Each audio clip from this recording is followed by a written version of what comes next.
war never changes. Though technology will advance, the ways in which we can kill each other and dominate one another improve.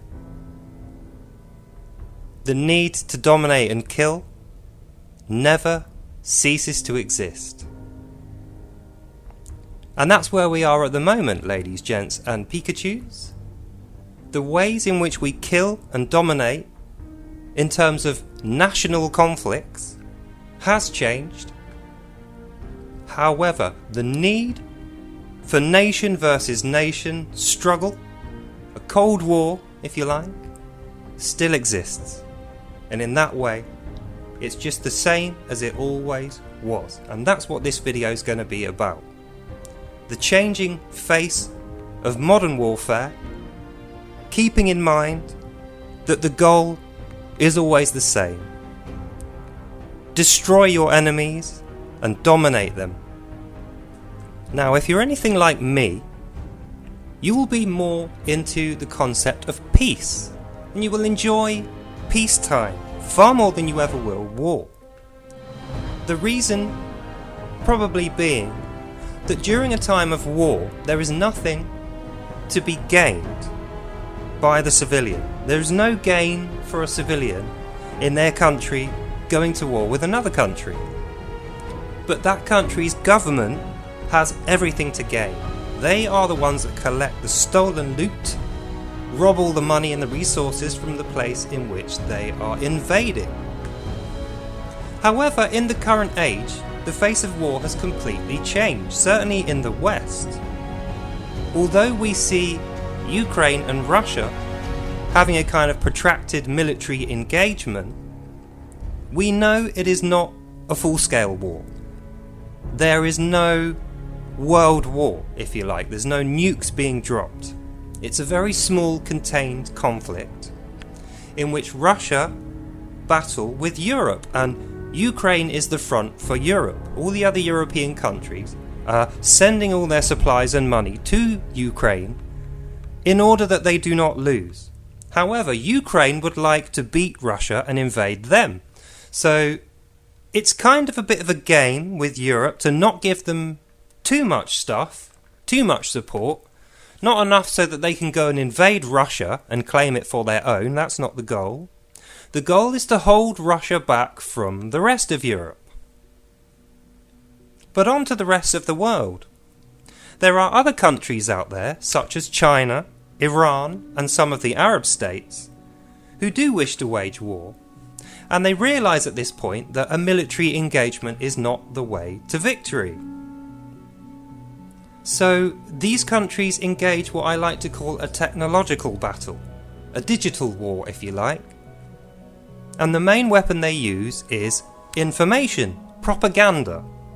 They wish to turn the citizens of the countries in which they are at war with against their own governments and turn the people against each other, to sow dissent and to cause division, to cause arguments, to weaken those countries from within, so over time their productivity goes down, their resources dwindle, and then their heads are turned and they are far less likely to pose a military threat or to be able to defend themselves from the information war. Also, you will notice within politics, the politics are weakened severely by this information war. And it goes a step further than that. Certain countries who will remain nameless like to use spies, and they like to use bribes to turn people against their own countries, to become traitors to their own kind. And you can read about the tactics they use if you buy the book The Art of War by Sun Tzu, a famous Chinese military general who has perfected the art of cowardice. Not facing your enemies on the field of battle, in broad daylight, man to man. No, that's not the tactic they use to win. The tactics they use to win are to never ever attack the face of your enemy, to never let your enemy know that you're at war with them. Instead, what you do is you turn their citizens against each other, you rob their resources from them while they're not looking, you create dissent between their allies and themselves, and you weaken them from within. Now, I have done previous videos in the past actually naming the people who this kind of thing has affected in this country, in Britain. 2 or 3 large names, big politicians that you'll know, who have recently rejoined the political fray in this country or been voted in as MPs. However, those videos do not last very long in the current climate of YouTube censorship, so I shall not be naming those people again. But feel free to hit me up in the comments if you do want to know, and I'll be happy to share that information with you. And the reason these people have been turned, or not so much the reason, but the method in which was used to turn them, is by offering them wealth in the new world created once the war has passed. Once the eventual victors have claimed the spoils, they will be in control of everything, and they will get to reapportion the wealth of the countries in which they have dominated. And I suppose it's the same with Ukraine. Ukraine, if they were to win their war and invade Russia, they would control the resources within Russia, and they would therefore take most of it for themselves, and they would be using the logic that it had been a costly invasion from Russia. Russia should not have attacked them. That will be their rationale. So they're only paying themselves back from the damage that was done, and then giving their soldiers a little something on the side for surviving and winning that conflict. So in the digital war, if you control and dominate a country without destroying it, without killing lots of people in a military confrontation, then it stands to reason that the resources that you will then control will be even greater. And if you're a politician and someone is offering you a non-violent takeover rather than a nuclear full-scale invasion, your head might be turned.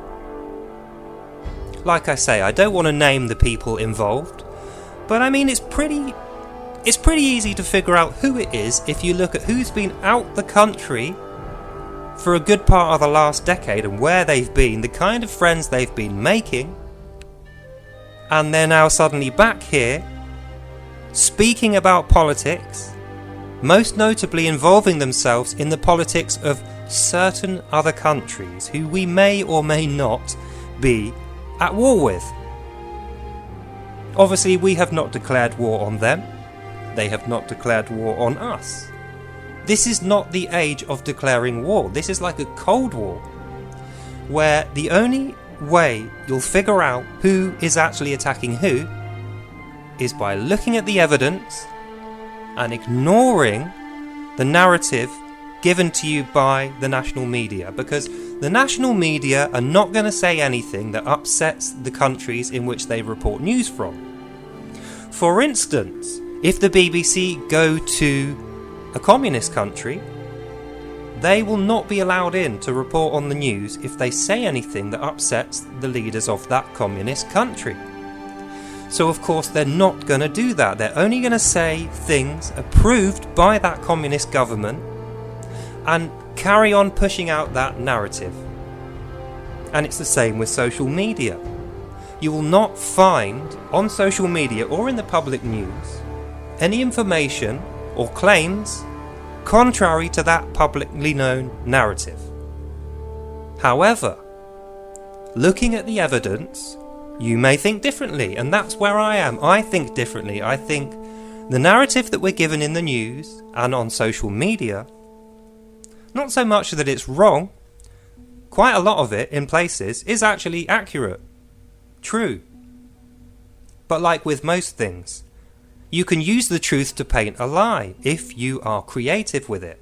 And I feel like that's what they're doing. They're being very creative with the truth, certainly about the war in Ukraine, certainly about the war in Israel. And some other places like with the Houthis. And there's various other conflicts. Philippines and Malaysia have conflicts going on that we don't hear about.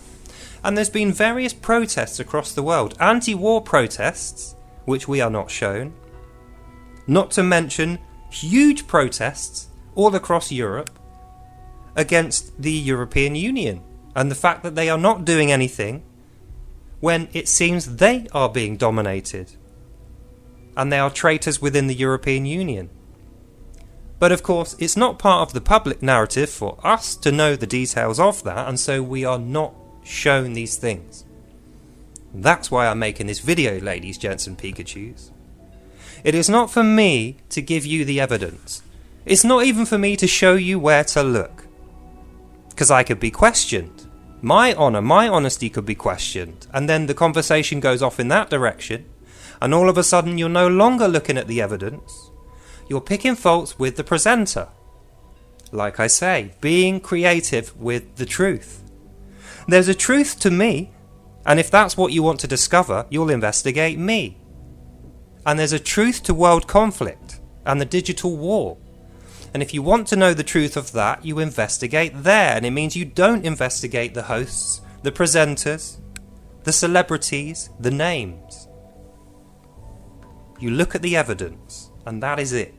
You look at the evidence of what's coming out of these countries, the official statements, read the statements line by line, and then you read between the lines, and comparing what the different countries say and what the different politicians have said to what's actually happening in the world and what's happening here in Britain. When you collate all that data together and you apply your intelligence and your creativity, your mind, you will not need to be told. You will not need to be led by social media, by the broadcast news narrative, or by me. You yourself will be able to figure out exactly what's going on, and then you can figure out what you are going to do about the future. Be it whatever that future is, peacetime or war. For it is better to be prepared for something which doesn't happen than to be completely unprepared for something that does. And that's the end of this video.